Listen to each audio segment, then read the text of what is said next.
Hello.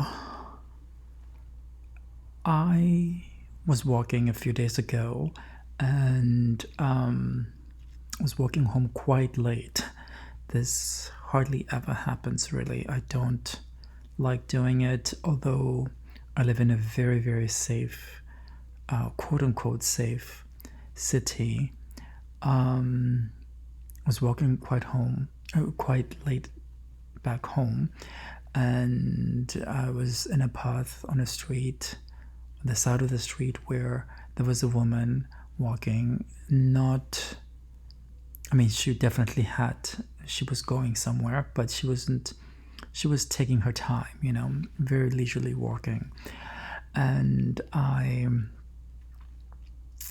have this self mechanism that I think has been with me forever. I didn't really, I mean, I'm aware of it, but it has not become so pronounced as I'm here. And I witness how society works here and how people, especially women, are so free.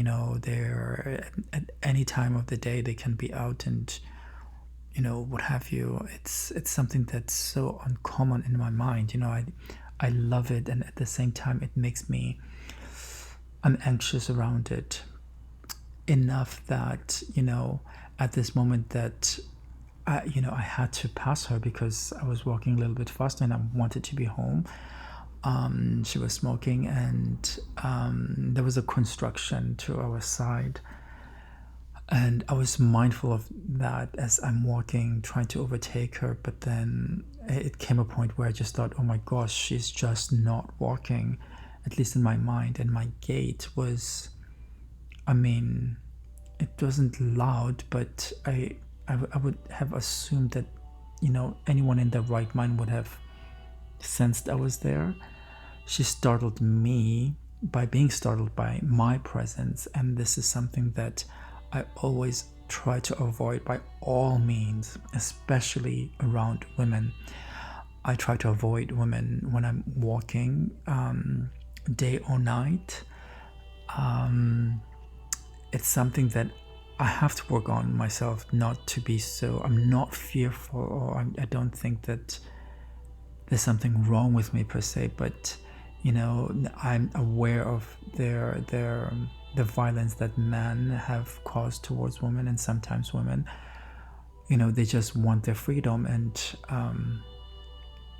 anyway, this is not about that. This is really about the idea of panoptic post-natal world, which we all have been living under if we're living in the present age. And I think to a certain extent, even in times before where religion was the thing, we created an illusion of that by policing ourselves through the myths that we created. And I think it really does scar the mind in some way to be always policing oneself not to do harm to others, or to cause harm to others, or others cause you harm. And now that we're living under technology, I'm so glad there are cameras. I really, really love cameras. I hope they're not in the bathroom or somewhere more private, but they're so instrumental to our sense of safety, or sense of being at the right place at the right time, and knowing that you can do something about it. And quite honestly, I'm not so sure whether there was a camera directly where I was, but I know there are closer to where we were walking towards, and before, because there was the U-Bahn. Anyway, I don't know what the evolution of man is in the next 10 years, in the next 50 years, in the next 100 years, but I imagine that prosthetic, computerized prosthetics will enhance the ability to access our daily actions enough that should anything ever happen, that they could be accessed. And for rightful reasons, I think my policing is always to never cause harm, and I think most people, when they police themselves enough not to cause harm or induce a sense of, I don't know, harm. And so this, I think, essentially, coming into existence is a harm, number one. But once you're in it, you always have to mind your cues, P's and Q's, as they say, not to be a hindrance or a nuisance to someone else. It's an unfair existence, really. It shouldn't be happening this way. It should never have been, and it is this way, and we have to live with it. And I think I have grown a better appreciation of the thought behind this, and I thought this was a great example. And I thought I hope people can take away, if you are going to want birth to continue, you have to also want so much surveillance, personal surveillance, and caused by yourself or the state, so to say, which I have no problems really with the police. I have no problems with all this, because I do think that we already have been under surveillance enough that that we're not free. We'll never be free.